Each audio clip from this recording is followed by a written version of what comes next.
Hi all, I plus training സൊല്യൂഷൻസിൻ്റെ പുതിയൊരു വീഡിയോയിലേക്ക് സ്വാഗതം.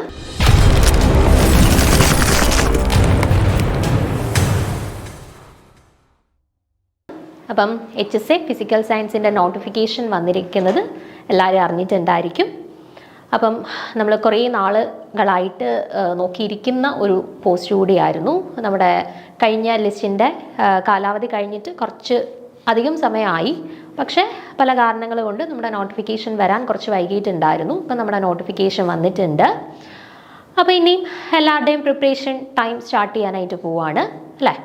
അപ്പം നിങ്ങൾ പ്രിപ്പറേഷൻസ് തുടങ്ങുന്നതിന് മുന്നോടിയായിട്ട് നമ്മൾ ശ്രദ്ധിച്ചിരിക്കേണ്ട കുറച്ച് കാര്യങ്ങളും നമ്മൾ ഏത് രീതിയിൽ പഠനത്തിനെ കണ്ട് അതിനെ മുന്നോട്ട് കൊണ്ടുപോകണം എന്നതിനെ കുറിച്ചിട്ടൊക്കെ ഒരു ചെറിയൊരു സ്റ്റഡി പ്ലാനാണ് നമ്മളിന്ന് ഡിസ്കസ് ചെയ്യാനായിട്ട് പോകുന്നത്. ഓക്കെ, അപ്പം ഞാൻ ഇവിടെ കുറച്ച് കാര്യങ്ങൾ ജനറലായിട്ട് നിങ്ങളൊരു എക്സാമിന് വേണ്ടിയിട്ട് നമ്മൾ വളരെ കാര്യമായിട്ട് നമ്മുടെ ജോലി എന്ന് പറയുന്ന ലക്ഷ്യത്തിലോട്ട് മുൻനിർത്തിക്കൊണ്ട് വളരെ കാര്യമായിട്ട് നമ്മൾ പ്രിപ്പറേഷൻ സ്റ്റാർട്ട് ചെയ്യാൻ പോകുന്ന ഒരു പോസ്റ്റാണ് അല്ലേ. അപ്പം ചുമ്മാ അങ്ങ് നമ്മൾ ഇപ്പോൾ സിലബസ് നമ്മുടെ കയ്യിൽ കിട്ടി, സിലബസ് കിട്ടി, ഇനി ഇത് വെച്ചിട്ട് അങ്ങ് പഠിച്ചു തുടങ്ങാം എന്ന് പറഞ്ഞിട്ട്, അല്ലെങ്കിൽ ഒരു കൃത്യമായിട്ടുള്ള പ്ലാനിങ് ഇല്ലാതെ നമ്മൾ സ്റ്റാർട്ട് ചെയ്യുകയാണെന്നുണ്ടെങ്കിൽ നമുക്ക് നമ്മുടെ ഒരു പ്രിപ്പറേഷൻ നല്ല രീതിയിൽ നമുക്ക് എൻഡ് ചെയ്യിക്കാനായിട്ട് ചിലപ്പം പറ്റിയെന്ന് വരത്തില്ല.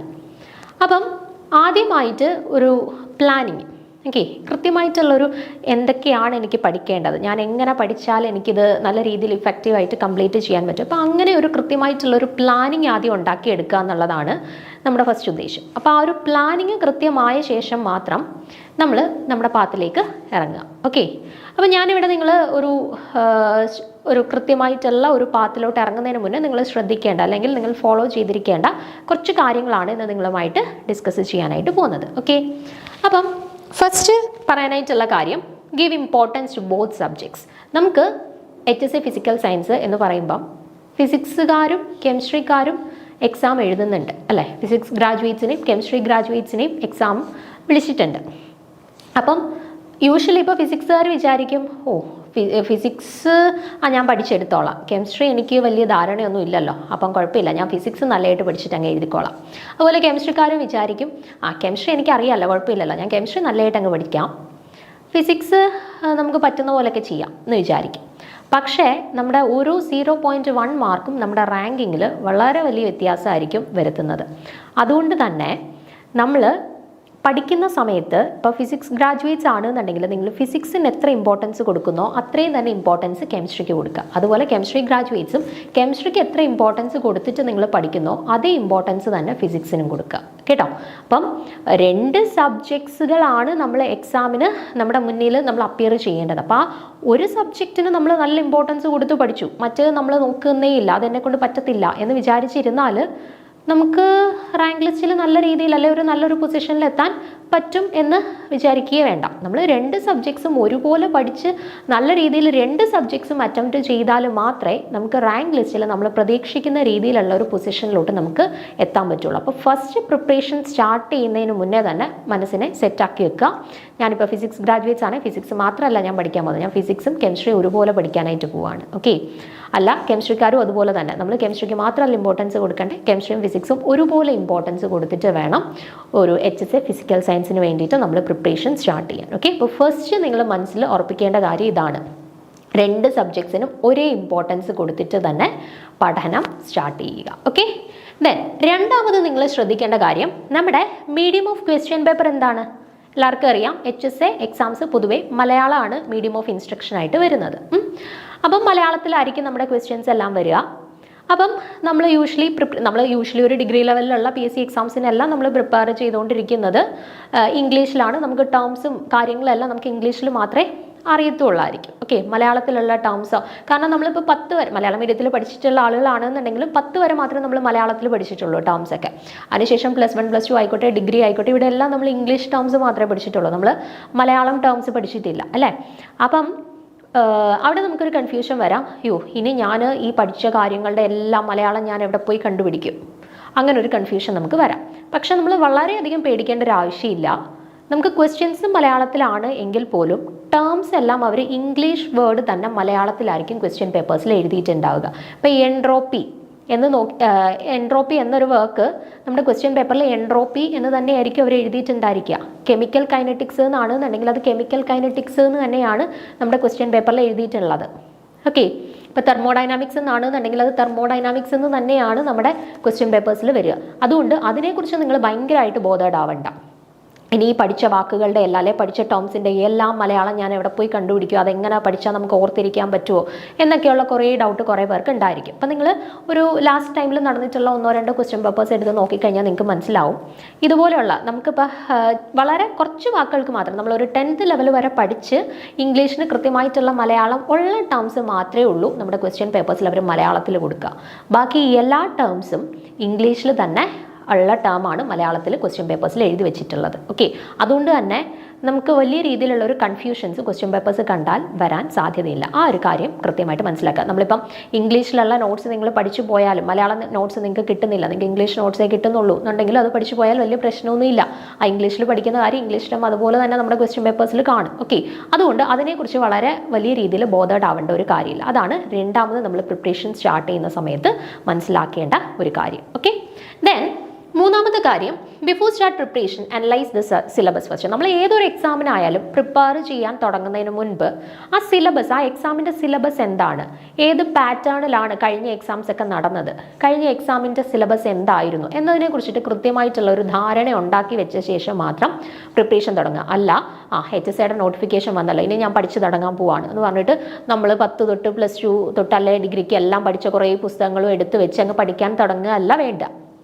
ഫസ്റ്റ് ഇപ്പം നമ്മുടെ സിലബസ് വന്നിട്ടില്ല, പക്ഷേ കഴിഞ്ഞ വർഷങ്ങളിലുള്ള സിലബസ് നമുക്ക് അവൈലബിൾ ആണ് അല്ലേ. ചിലപ്പോൾ അതേ സിലബസ് തന്നെയായിരിക്കും ഈ പരീക്ഷയ്ക്ക്, ചിലപ്പോൾ അതിൽ നിന്ന് ചെറിയ വ്യത്യാസങ്ങൾ ഉണ്ടായിരിക്കാം. വലിയ രീതിയിലുള്ള വ്യത്യാസങ്ങളൊന്നും ഉണ്ടായാലും പ്രതീക്ഷിക്കേണ്ട. വളരെ ചെറിയ മാറ്റങ്ങളൊക്കെ നമ്മുടെ സിലബസിൽ വരുന്നുണ്ടെങ്കിലും വരാൻ സാധ്യതയുള്ളൂ. ഓക്കെ, അപ്പോൾ ഫസ്റ്റ് ആയിട്ട് നമ്മൾ പ്രിപ്പറേഷൻ തുടങ്ങുന്നതിന് മുന്നേ തന്നെ ആ ലാസ്റ്റ് കഴിഞ്ഞ വട്ടം എക്സാമിന് വന്നിട്ടുണ്ടായിരുന്ന സിലബസ് കൃത്യമായിട്ടൊന്ന് അനലൈസ് ചെയ്യുക. ഏതൊക്കെ പോർഷൻസ് നമുക്ക് കവർ ചെയ്യണം, ഇതിൽ ഏതൊക്കെ പോർഷൻസ് നമുക്ക് ഓൾറെഡി വലിയ കുഴപ്പമില്ലാണ്ട് അറിയാം, ഏതൊക്കെ പോർഷനാണ് നമുക്ക് ഒട്ടും ഓർമ്മയില്ലാത്തത്, അങ്ങനെയൊക്കെ കൃത്യമായിട്ടുള്ള രീതിയിൽ ആ ഒരു നമ്മുടെ സിലബസ് ഒന്ന് അനലൈസ് ചെയ്ത് വെക്കുക. ഏത് പോർഷൻസ് ഒക്കെ പഠിക്കാൻ എനിക്ക് കൂടുതൽ ടൈം വേണ്ടി വരും, ഏതെനിക്ക് വളരെ ഈസി ആയിട്ട് കവർ ചെയ്യാൻ പറ്റും, അങ്ങനെ ഒരു ധാരണ ഉണ്ടാക്കി വെച്ചിട്ട് വേണം എപ്പോഴും ഏതൊരു എക്സാമിനായാലും നമ്മൾ പ്രിപ്പറേഷൻ സ്റ്റാർട്ട് ചെയ്യാനായിട്ട്, അല്ലെങ്കിൽ നമ്മുടെ പഠനം നമ്മൾ സ്റ്റാർട്ട് ചെയ്യാനായിട്ട്. ഓക്കെ, അപ്പം മൂന്നാമത് നമ്മളുടെ ഒരു സ്റ്റഡി പ്ലാനിൽ അല്ലെങ്കിൽ നമ്മുടെ ഒരു പ്രിപ്പറേഷൻ സ്ട്രാറ്റജിയിൽ നമ്മൾ മൂന്നാമതായിട്ട് ഫോളോ ചെയ്യേണ്ട കാര്യമാണ് ഈ ഒരു സിലബസ് അനാലിസിസ്. ഓക്കെ, ഇനി നാലാമത്തത്, before start preparations go through the previous question papers to understand the pattern or the level of the question papers. പിന്നെ അതുപോലെ വളരെ ഇമ്പോർട്ടൻ്റ് ആണ്, നമ്മളിപ്പോൾ സിലബസ് കണ്ടു, ഇന്നതൊക്കെയാണ് ചാപ്റ്റേഴ്സ്, ഇനി ഞാനങ്ങ് പഠിച്ചു തുടങ്ങാം. അല്ല, അതിന് മുന്നേ കുറച്ചും കൂടി ഇഫക്റ്റീവ് ആയിരിക്കും നിങ്ങൾ ഒരു 1-2 തവണ ഇതിന് മുന്നേ നടന്നിട്ടുള്ള ഒരു 1-2 ക്വസ്റ്റ്യൻ പേപ്പേഴ്സ് ഒന്ന് അനലൈസ് ചെയ്ത് നോക്കിയാൽ നിങ്ങൾക്ക് ചോദ്യങ്ങൾ വരുന്ന പാറ്റേൺ എങ്ങനെയാണ്, ക്വസ്റ്റ്യൻ്റെ ഒരു എത്ര ടഫായിട്ടുള്ള രീതിയിലുള്ള ക്വസ്റ്റ്യൻസ് ആണ് വരുന്നത് എന്നതിനെ കുറിച്ചിട്ടൊക്കെ ഒരു ധാരണ കിട്ടും. ഓക്കെ, അതുകൊണ്ട് നമ്മളിപ്പോൾ സിലബസ് ഒക്കെ അനലൈസ് ചെയ്ത് നേരെ അങ്ങ് പഠനം സ്റ്റാർട്ട് ചെയ്യുന്നതിന് മുന്നേ തന്നെ ഇപ്പോൾ കഴിഞ്ഞ പ്രാവശ്യം ഇതേ എക്സാമിന് നടന്നിട്ടുള്ള ക്വസ്റ്റ്യൻ പേപ്പർ നിങ്ങൾക്ക് അവൈലബിൾ ആണ് എന്നുണ്ടെങ്കിൽ ആ ക്വസ്റ്റ്യൻ പേപ്പേഴ്സ് ഒന്നെടുത്ത് നോക്കാനായിട്ട് ശ്രമിക്കുക. അപ്പം ചോദ്യപേപ്പർ കാണുമ്പോൾ നിങ്ങൾക്കൊരു ഐഡിയ കിട്ടും, ഞാൻ പഠിക്കുമ്പോൾ ഇന്ന രീതിയിലാണ് പഠിക്കേണ്ടത്. അപ്പോൾ ചോദ്യപേപ്പർ ഒന്നും കാണാതെ നിങ്ങൾ സിലബസ് വെച്ചിട്ട് അങ്ങ് പഠിച്ചു തുടങ്ങിക്കഴിഞ്ഞാൽ നിങ്ങൾക്ക് ചിലപ്പോൾ പഠിക്കുമ്പോൾ കൺഫ്യൂഷൻ വരും, ഇത് ഞാൻ പഠിച്ചു കഴിഞ്ഞാൽ ഇവിടുന്ന് എങ്ങനെയായിരിക്കും ചോദ്യം വരുന്നത് എന്ന രീതിയിൽ നമുക്ക് ഭയങ്കര കൺഫ്യൂഷൻസ് ആയിരിക്കും. പക്ഷേ ആദ്യമേ നമ്മൾ ചോദ്യപേപ്പറൊക്കെ ഒന്ന് അനലൈസ് ചെയ്ത് ക്വസ്റ്റ്യൻസിൻ്റെ പാറ്റേൺ ഒക്കെ ഒന്ന് മനസ്സിലാക്കി എവിടെ നിന്നൊക്കെയാണ് ചോദ്യങ്ങൾ വരുന്നത് എന്നുള്ളത് ഒന്ന് കൃത്യമായിട്ട് മനസ്സിലാക്കിയാണെന്നുണ്ടെങ്കിൽ അത് പഠിക്കുന്ന ടൈമിൽ നമ്മളെ കുറച്ചും കൂടി ഇഫക്റ്റീവായിട്ട് വേണ്ടുന്ന കാര്യങ്ങൾക്ക് കൂടുതൽ ഇമ്പോർട്ടൻസ് കൊടുത്ത് അതൊന്ന് പ്രത്യേകം നോട്ട് ചെയ്ത് പഠിക്കാൻ നമ്മളെ ഹെൽപ്പ് ചെയ്യും കേട്ടോ. അപ്പം എപ്പോഴും നിങ്ങൾ സിലബസ് അനലൈസ് ചെയ്ത ശേഷം ക്വസ്റ്റ്യൻ പേപ്പേഴ്സ് അവൈലബിൾ ആണ് എന്നുണ്ടെങ്കിൽ ക്വസ്റ്റ്യൻ പേപ്പേഴ്സ് ഒന്ന് അനലൈസ് ചെയ്ത ശേഷം പിന്നീട് പഠനത്തിലോട്ട് പോകുന്നതായിരിക്കും നല്ലത്, കൂടുതൽ ഇഫക്റ്റീവ് കേട്ടോ. നമ്മളിപ്പോൾ 2016-ലും 2018-ലെയും HSC ഫിസിക്കൽ സയൻസിൻ്റെ ക്വസ്റ്റ്യൻ പേപ്പർ കംപ്ലീറ്റ് അനലൈസ് ചെയ്തിട്ട് നമ്മൾ അപ്ലോഡ് ചെയ്തിട്ടുണ്ട്. അപ്പോൾ അത് നോക്കിക്കഴിഞ്ഞാൽ നിങ്ങൾക്ക് ക്വസ്റ്റ്യൻസും അതിൻ്റെ ഒരു ഏകദേശ ധാരണ നിങ്ങൾക്ക് കിട്ടും കേട്ടോ. അപ്പോൾ അങ്ങനെയാണെന്നുണ്ടെങ്കിൽ ക്വസ്റ്റ്യൻ പേപ്പേഴ്സ് ഒന്ന് അനലൈസ് ചെയ്തിട്ട് പഠിത്തം സ്റ്റാർട്ട് ചെയ്യുന്നതായിരിക്കും കുറച്ചും കൂടെ നല്ലത്. ഓക്കെ, അടുത്തത് കംപ്ലീറ്റ് ഫുൾ സിലബസ്. എപ്പോഴും ഒരു പറ്റുന്നത് പഠിച്ച് തീർക്കാം, എന്നുള്ളത് അല്ല. നമ്മൾ പഠനം സ്റ്റാർട്ട് ചെയ്യുന്ന സമയത്ത് ഇത് മൊത്തം എനിക്ക് പഠിച്ചു തീർക്കാൻ പറ്റും, അല്ല ഇത് മൊത്തം എനിക്ക് മുഴുവനും എനിക്ക് പഠിച്ചു തീർക്കണം എന്നുള്ള ഒരു ലക്ഷ്യം മുന്നിൽ കണ്ടുകൊണ്ട് വേണം നമ്മൾ പഠനം സ്റ്റാർട്ട് ചെയ്യാൻ. അല്ല ഇപ്പോൾ പഠിക്കാൻ തുടങ്ങുമ്പോഴേ ഒരു പകുതിയെങ്കിലും തീർക്കണം എന്ന് പറഞ്ഞിട്ട് തുടങ്ങിയാൽ നമുക്ക് അതിൻ്റെ പകുതിയെ നമുക്ക് തീർക്കാൻ പറ്റുള്ളൂ. അപ്പം മുഴുവനും എനിക്ക് ഈ സമയം കൊണ്ട് പഠിച്ചു തീർക്കണം എന്ന് പറയുന്ന ഒരു ലക്ഷ്യം നമ്മൾ മുന്നിൽ വെച്ചിട്ട് വേണം പഠനം എപ്പോഴും സ്റ്റാർട്ട് ചെയ്യാനായിട്ട്. കാരണം ഇപ്പം നമ്മളൊരു 10 ചാപ്റ്റർ ഉണ്ടെന്നുണ്ടെങ്കിൽ അതിനകത്ത് ഒരു 8 ചാപ്റ്റർ വലിയ കുഴപ്പമില്ല. ആ 8 ചാപ്റ്റർ പഠിക്കാം, ബാക്കി 2 ചാപ്റ്റർ അത് പോട്ടെ, സ്കിപ്പ് ചെയ്തേക്കാം എന്ന് വിചാരിക്കുന്നു. പക്ഷേ നമുക്ക് മുന്നിലുള്ളൊരു 1000 പേര് അല്ലെങ്കിൽ 500 പേര് ആ 10 ചാപ്റ്ററും കവർ ചെയ്തിട്ടുള്ളവരുണ്ടായിരിക്കും. അപ്പോൾ ആ ചാപ്റ്റേഴ്സിൽ നിന്ന് ക്വസ്റ്റ്യൻ വരുമ്പോൾ നമ്മൾക്ക് അറ്റംപ്റ്റ് ചെയ്യാനായിട്ട് പറ്റത്തില്ല. പക്ഷേ അവർ അറ്റംപ്റ്റ് ചെയ്യുന്നു, നമ്മളെക്കാട്ടിലും ഉയർന്ന മാർക്ക് മേടിക്കുന്നു, റാങ്ക് ലിസ്റ്റിൽ മുന്നിൽ വരുന്നു. ഓക്കെ, അപ്പം നമ്മൾ ഒരു ചാപ്റ്ററും എല്ലാ ചാപ്റ്ററിൽ നിന്നും ഒരു പർട്ടിക്കുലർ നിശ്ചിത മാർക്കിനുള്ള ക്വസ്റ്റ്യൻസ് എന്തായാലും വരും. അപ്പോൾ ഇന്ന ചാപ്റ്റർ പഠിച്ചില്ലെങ്കിൽ ഇത്ര മാർക്കിനുള്ള ക്വസ്റ്റ്യൻസ് നമുക്ക് അറ്റംപ്റ്റ് ചെയ്യാൻ പറ്റത്തില്ല. ഓക്കെ, അപ്പോൾ അങ്ങനെ ഒരു സാഹചര്യം വരുത്താതെ നമ്മുടെ സിലബസിൽ ഏതൊക്കെ പോർഷൻസ് ആണോ കൊടുത്തിട്ടുള്ളത് ആ ചാപ്റ്റേഴ്സ്, അല്ലെങ്കിൽ ഏതൊക്കെ പോർഷൻസ് ഓർ ഏതൊക്കെ ചാപ്റ്റേഴ്സ് ആണോ കൊടുത്തത് ആ ചാപ്റ്റേഴ്സ് കംപ്ലീറ്റ് ആയിട്ട് കവർ ചെയ്യുക.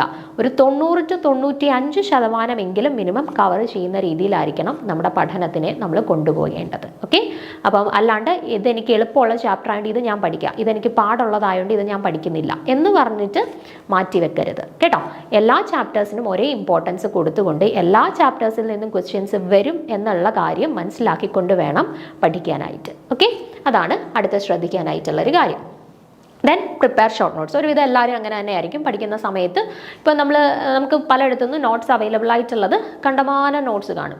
അപ്പോൾ അതെല്ലാം കൂടെ പ്രിൻ്റ് ഔട്ട് എടുത്ത് വെക്കുകയോ അല്ലെങ്കിൽ എല്ലാം കൂടെ എഴുതി വെക്കുകയോ ചെയ്യുന്നതിനെക്കാട്ടിലും ഇഫക്റ്റീവ് ആയിട്ടുള്ളത് ഷോർട്ട് നോട്ട്സ് പ്രിപ്പയർ ചെയ്യുന്നതാണ്. എപ്പോഴും നമ്മൾ പഠിക്കുന്ന സമയത്ത് ഇന്ന ഇക്വേഷൻ ആണ് അവിടെ ഇമ്പോർട്ടൻ്റ് എങ്കിൽ ആ ഇക്വേഷൻ മാത്രം ഒന്ന് എടുത്ത് എഴുതുക. അല്ല ഇന്ന ക്വസ്റ്റ്യൻസ് ഒക്കെ സ്റ്റേറ്റ്മെൻറ്റ് വൈസ് ക്വസ്റ്റ്യൻസ് ആയിട്ട് ചോദിക്കാൻ സാധ്യതയുണ്ടെങ്കിൽ അങ്ങനെയുള്ള പോയിന്റ്സ് ഒന്ന് എടുത്ത് എഴുതി വെക്കുക. ഇങ്ങനെ നോട്ട്സ് എല്ലാം വലിച്ചു വാരി എഴുതി വെച്ചിട്ട് കഴിഞ്ഞാൽ നമുക്ക് പിന്നെ ഒരു റിവിഷൻ ടൈം എത്തുമ്പോഴത്തേന് വീണ്ടും നമ്മൾ നോക്കുമ്പോഴത്തേന് നമുക്ക് ഭയങ്കര കൺഫ്യൂഷൻസും അല്ലെന്നുണ്ടെങ്കിലോ ഇത് ഒത്തിരി ഉണ്ടല്ലോ എന്നുള്ള തോന്നലൊക്കെ വരും. അതേസമയം നമ്മൾ ഓരോ ചാപ്റ്റേഴ്സും പഠിക്കുന്ന സമയത്ത് അതിൻ്റെ ഷോർട്ട് നോട്ട്സ് പ്രിപ്പയർ ചെയ്ത് പോവുകയാണെന്നുണ്ടെങ്കിൽ ഓരോ ചാപ്റ്റേഴ്സ് കവർ ചെയ്ത് കഴിയുമ്പോഴും അത് വേണമെങ്കിൽ നമുക്കൊന്ന് നല്ല രീതിയിൽ റിവൈസ് ചെയ്യാനായിട്ട് പറ്റും. അല്ലെങ്കിൽ നമ്മൾ സിലബസ് ഒക്കെ ഒന്ന് കവർ ചെയ്ത് കഴിയുമ്പോൾ ഈ ഒരു ഷോർട്ട് നോട്ട്സ് ഒക്കെ എടുത്തൊന്ന് ഇടയ്ക്കിടയ്ക്ക് നോക്കുകയാണെന്നുണ്ടെങ്കിൽ നമ്മൾ പഠിച്ച കാര്യങ്ങളൊക്കെ നമുക്ക് പെട്ടെന്നൊന്ന് ഓർത്തെടുക്കാനൊക്കെ സാധിക്കും. അപ്പോൾ എപ്പോഴും നിങ്ങൾ പഠിക്കുന്നതിനോടൊപ്പം തന്നെ ഷോർട്ട് നോട്ട്സ് പ്രിപ്പയർ ചെയ്ത് വെച്ചിട്ട് തന്നെ പഠിക്കാനായിട്ട് ശ്രമിക്കുക. ഓക്കെ, അടുത്തത് വർക്കൗട്ട് മാക്സിമം ക്വസ്റ്റ്യൻസ്. നമ്മൾ ഒരു 10 ചാപ്റ്റർ ഉണ്ടെന്നുണ്ടെങ്കിൽ ആ 10 ചാപ്റ്ററിൽ സിലബസിൽ കൊടുത്തിട്ടുള്ള എല്ലാ പോർഷൻസും നമ്മൾ പഠിച്ചു. നമ്മൾ സിലബസിൽ കൊടുത്തിട്ടുള്ള എല്ലാ ടോപ്പിക്സും ഞാൻ കവർ ചെയ്തു, ഇനി ഏത് ചോദ്യം വന്നാലും എനിക്ക് ആൻസർ ചെയ്യാൻ പറ്റും എന്ന് പറഞ്ഞിട്ട് ഇരിക്കരുത്. നമ്മളിപ്പം പോർഷൻസിൽ പഠിച്ചു, എല്ലാ സിലബസിലുള്ള എല്ലാ പോർഷൻസും നമ്മൾ കവർ ചെയ്ത് കഴിഞ്ഞു. പക്ഷേ നമുക്ക് ചിലപ്പം ചോദ്യങ്ങൾ ഏത് രീതിയിൽ വരും എന്നതിനെ കുറിച്ചിട്ട് നമുക്കൊരു ധാരണ ഉണ്ടായിരിക്കില്ല. ഇപ്പോൾ ഒരു ടോപ്പിക്ക് പഠിച്ചു കഴിഞ്ഞാലും അവിടെ നിന്ന് എങ്ങനെയായിരിക്കും ചോദ്യം വരുന്നത് എന്നതിനെ കുറിച്ചിട്ട് നമുക്ക് വലിയ ധാരണ ഉണ്ടായിരിക്കില്ല. അപ്പം പരമാവധി ക്വസ്റ്റ്യൻസ് നമ്മൾ വർക്കൗട്ട് ചെയ്ത് ശീലിച്ചാൽ മാത്രമേ ഒരു ടോപ്പിക്കിൽ നിന്ന് വരുന്ന ക്വസ്റ്റ്യൻസ് നമുക്ക് ആൻസർ ചെയ്യാനായിട്ട് സാധിക്കുകയുള്ളൂ. അപ്പോൾ എപ്പോഴും നമ്മൾ ചെയ്യേണ്ട കാര്യം, നമ്മൾ ഓരോ ചാപ്റ്റേഴ്സ് പഠിക്കുന്ന സമയത്ത് അല്ലെങ്കിൽ ഓരോ ടോപ്പിക്സ് പഠിക്കുന്ന സമയത്ത് ഇപ്പം നമുക്ക് ആവശ്യം പോലെ സോഴ്സസ് അവൈലബിൾ ആണ്. ഇഷ്ടംപോലെ സോഴ്സസിൽ നിന്ന് നമുക്ക് പല ക്വസ്റ്റ്യൻസും MCQയും എല്ലാം നമുക്ക് അവൈലബിൾ ആയിട്ടുണ്ട്. ഓക്കെ, അപ്പോൾ ഏതൊക്കെ സോഴ്സസിൽ നിന്ന് നിങ്ങൾക്ക് ക്വസ്റ്റ്യൻസ് കളക്ട് ചെയ്യാമോ അങ്ങനെയുള്ള സോഴ്സസിൽ നിന്നെല്ലാം ക്വസ്റ്റ്യൻസ് കളക്ട് ചെയ്തൊന്ന് വർക്കൗട്ട് ചെയ്യുക. അങ്ങനെ വർക്കൗട്ട് ചെയ്യുന്ന സമയത്ത് ഇമ്പോർട്ടൻ്റ് ആണ് എന്ന് തോന്നുന്ന ചോദ്യങ്ങളൊക്കെ നിങ്ങളൊന്ന് സെപ്പറേറ്റ് മാർക്ക് ചെയ്ത് എഴുതി വെച്ച് പഠിക്കാനായിട്ട് ശ്രമിക്കുക. എപ്പോഴും നിങ്ങൾ സിലബസ് കവർ ചെയ്യുക എന്നതിന് നമ്മൾ എത്രത്തോളം ഇമ്പോർട്ടൻസ് കൊടുക്കുന്നു അത്രയും തന്നെ ഇമ്പോർട്ടൻസ് നമ്മൾ ക്വസ്റ്റ്യൻസ് വർക്കൗട്ട് ചെയ്യുന്നതിനും കൊടുക്കണം. അതിൽ വളരെ ഇമ്പോർട്ടൻ്റ് ആണ് നമ്മുടെ പ്രീവിയസ് ഇയറിൽ നടന്നിട്ടുള്ള PSCയുടെ എക്സാമിൻ്റെ ക്വസ്റ്റ്യൻ പേപ്പേഴ്സ് എന്തായാലും വർക്കൗട്ട് ചെയ്തിരിക്കണം. കാരണം ഇപ്പം നടക്കുന്ന എക്സാംസിനെ നോക്കിക്കഴിഞ്ഞാൽ നിങ്ങൾക്ക് കാണാം ചിലപ്പം പ്രീവിയസ് ഇയറിൽ നടന്നിട്ടുള്ള പല എക്സാംസിനും ചോദിച്ചിട്ടുള്ള ചോദ്യങ്ങൾ അതുപോലെ എടുത്ത് ചോദിക്കുന്നുണ്ട് റിപ്പീറ്റ് ചെയ്ത്. അല്ലെന്നുണ്ടെങ്കിൽ റിപ്പീറ്റഡ്ലി ചോദിക്കുന്ന ചില പാറ്റേൺസ് ഓഫ് ക്വസ്റ്റ്യൻസ് ഉണ്ടല്ലോ, ആ പാറ്റേൺ ഓഫ് ക്വസ്റ്റ്യൻസ് വീണ്ടും റിപ്പീറ്റ് ചെയ്ത് വരുന്നുണ്ട്. അതൊക്കെ നമുക്ക് മനസ്സിലാക്കണം എന്നുണ്ടെങ്കിൽ പ്രീവിയസ് ഇയറിൽ നടന്നിട്ടുള്ള ക്വസ്റ്റ്യൻ പേപ്പേഴ്സ് നമ്മൾ കൃത്യമായിട്ട് നല്ല രീതിയിൽ അനലൈസ് ചെയ്തെങ്കിൽ മാത്രമേ ആ രീതിയിലുള്ള ഒരു പഠനത്തിലോട്ട് നമുക്ക് പോകാനായിട്ട് സാധിക്കുകയുള്ളൂ. അപ്പോൾ പരമാവധി എന്തായാലും PSC പ്രീവിയസ് ഇയേഴ്സിൽ നടത്തിയിട്ടുള്ള ക്വസ്റ്റ്യൻ പേപ്പേഴ്സ് നിങ്ങൾ കമ്പൽസറി ആയിട്ട് അനലൈസ് ചെയ്തിരിക്കണം. അതിനോടൊപ്പം തന്നെ നിങ്ങൾക്ക് ഏതൊക്കെ സോഴ്സസിൽ നിന്ന് ക്വസ്റ്റ്യൻ പേപ്പേഴ്സും ക്വസ്റ്റ്യൻസും ഒക്കെ അവൈലബിൾ ആയിട്ടുണ്ട് അതെല്ലാം കളക്ട് ചെയ്തിട്ടൊന്ന് വർക്കൗട്ട് ചെയ്യാനായിട്ട് ശ്രമിക്കുക. ഒരാഴ്ചയിൽ ഇത്ര ക്വസ്റ്റ്യൻ പേപ്പേഴ്സ് അല്ലെങ്കിൽ ഒരാഴ്ചയിൽ ഇത്ര മണിക്കൂർ ക്വസ്റ്റ്യൻ വർക്കൗട്ട് ചെയ്യാൻ എന്നുള്ള രീതിയിൽ മാറ്റി വെച്ചിട്ട് തന്നെ പഠനം മുന്നോട്ട് കൊണ്ടുപോകാനായിട്ട് ശ്രമിക്കണം. ഓക്കെ, അടുത്തത് വീക്ക്ലി റിവിഷൻസ്. വളരെ ഇമ്പോർട്ടൻ്റ് ആണ്. ഒരാഴ്ച നമ്മൾ ഇത്ര ടോപ്പിക്ക് കവർ ചെയ്തു എങ്കിൽ അടുത്ത ആഴ്ച നമ്മൾ വേറൊരു ടോപ്പിക് ആയിരിക്കും പഠിക്കാൻ പോകുന്നത്. അതിൻ്റെ അടുത്ത ആഴ്ച നമ്മൾ അടുത്ത വേറൊരു ടോപ്പിക് ആയിരിക്കും പഠിക്കാൻ പോകുന്നത്. അപ്പോൾ നമ്മൾ ഈ ആദ്യം പഠിച്ച സാധനങ്ങൾ നമ്മൾ ചിലപ്പോൾ മറന്നു പോകും. ഓക്കെ, അതുകൊണ്ട് ഓരോ ആഴ്ചയിലും ഒരു പർട്ടിക്കുലർ ടൈം നമ്മൾ റിവിഷന് വേണ്ടിയിട്ട് സ്പെൻഡ് ചെയ്യണം. പ്രീവിയസ് ആഴ്ചകളിൽ അല്ലെങ്കിൽ പ്രീവിയസ് മാസങ്ങളിൽ നമ്മൾ എന്തൊക്കെ ടോപ്പിക്സ് ആണോ പഠിച്ചിട്ടുള്ളത് ആ ടോപ്പിക്സ് എല്ലാം ജസ്റ്റ് ഒന്ന് റിവൈസ് ചെയ്യാൻ വേണ്ടിയിട്ട്, അതെല്ലാം ഒന്ന് ഓർത്തെടുക്കാൻ വേണ്ടിയിട്ട് ഓരോ ആഴ്ചയും ഒരു പർട്ടിക്കുലർ ടൈം, ഒരു കുറച്ച് സമയം നമ്മളൊന്ന് നീക്കി വെക്കണം കേട്ടോ. അപ്പോൾ വീക്ക്ലി റിവിഷൻസ് വളരെ ഇമ്പോർട്ടൻ്റ് ആണ്. Then collect maximum degree level PSC examination question papers and work out. നമ്മളിപ്പം HSA മാത്രമല്ല, നമുക്കൊരു ഡിഗ്രി ലെവലിൽ നടക്കുന്ന എക്സാം, ഇപ്പോൾ ഫിംഗർ പ്രിൻറ്റ് എക്സാം ഉണ്ട്, സാനിറ്ററി കെമിസ്റ്റ് ഉണ്ട്, ലബോറട്ടറി അസിസ്റ്റൻ്റ് ഉണ്ട്, അങ്ങനെ പല എക്സാംസ് ഫിസിക്സുകാർക്കും അതുപോലെ തന്നെ കെമിസ്ട്രിക്കാർക്കും. ഓക്കെ, ഫിസിക്സുകാർക്കും പല ഡിഗ്രി ലെവൽ എക്സാംസ് നടക്കുന്നുണ്ട്, കെമിസ്ട്രി ഗ്രാജുവേറ്റ്സിനും പല ഡിഗ്രി ലെവൽ എക്സാംസ് നടക്കുന്നുണ്ട്. അപ്പം പരമാവധി നിങ്ങൾ ആ ഡിഗ്രി ലെവലിൽ നടന്നിട്ടുള്ള എല്ലാ എക്സാംസിൻ്റെ ഒരു 5 വർഷം, ഒരു 4-5 വർഷം തൊട്ടിട്ട് നടന്നിട്ടുള്ള എല്ലാ എക്സാംസിൻ്റെയും ക്വസ്റ്റ്യൻ പേപ്പേഴ്സ് ഇപ്പോൾ നെറ്റിൽ നിന്നെല്ലാം നമുക്ക് അവൈലബിൾ ആണ്. ഓക്കെ, അപ്പോൾ അങ്ങനെയുള്ള ക്വസ്റ്റ്യൻ പേപ്പേഴ്സ് എല്ലാം ഒന്ന് എടുത്തിട്ട് ആ ക്വസ്റ്റ്യൻസ് എല്ലാം എന്തായാലും ഒന്ന് വർക്കൗട്ട് ചെയ്യണം. ആ ഒരു സെയിം പാറ്റേൺ ഒക്കെ തന്നെയാണ് PSC വീണ്ടും വീണ്ടും ആ ഒരു പാറ്റേണിലുള്ള ചോദ്യങ്ങൾ അല്ലെങ്കിൽ ആ ഒരു സെക്ഷനിൽ നിന്നുള്ള ചോദ്യങ്ങളൊക്കെയാണ് റിപ്പീറ്റ് ചെയ്ത് വരുന്നത്. സോ നമ്മൾ പരമാവധി ഒരു 4-5 വർഷം പുറകിൽ നിന്നുള്ള എല്ലാ ക്വസ്റ്റ്യൻ പേപ്പേഴ്സും ഡിഗ്രി ലെവലിൻ്റെ ക്വസ്റ്റ്യൻ പേപ്പേഴ്സ് ഒന്ന് കളക്ട് ചെയ്യുക.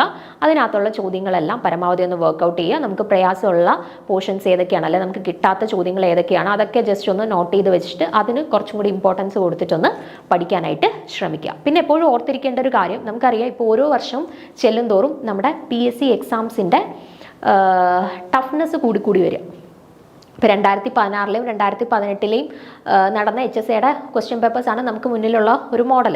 അപ്പോൾ ആ ഒരു മോഡൽ വെച്ചിട്ടായിരിക്കും നമ്മൾ ചിലപ്പോൾ ഇനിയും പ്രിപ്പറേഷൻസ് നടത്തിക്കൊണ്ടിരിക്കുന്നത്. പക്ഷേ നമുക്കറിയാം ഒരു 2020-ന് ശേഷം നടന്നിട്ടുള്ള എല്ലാ PSC എക്സാംസിൻ്റെയും പാറ്റേണിൽ നല്ല വ്യത്യാസങ്ങൾ വന്നിട്ടുണ്ട്.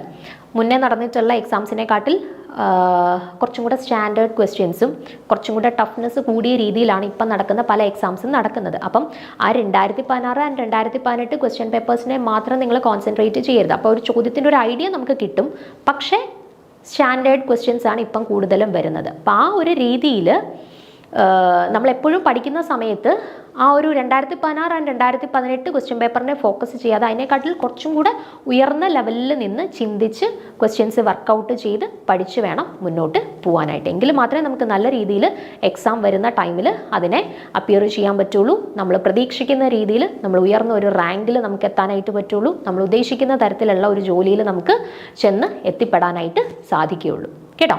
അപ്പോൾ ഇത് ഇപ്പോൾ നോർമലി എല്ലാവരും ഒരു പ്രിപ്പറേഷൻ സ്റ്റാർട്ട് ചെയ്യുന്നതിന് മുൻപ് ഫോളോ ചെയ്യേണ്ട കുറച്ച് കാര്യങ്ങളാണ് ഞാൻ പറഞ്ഞത്.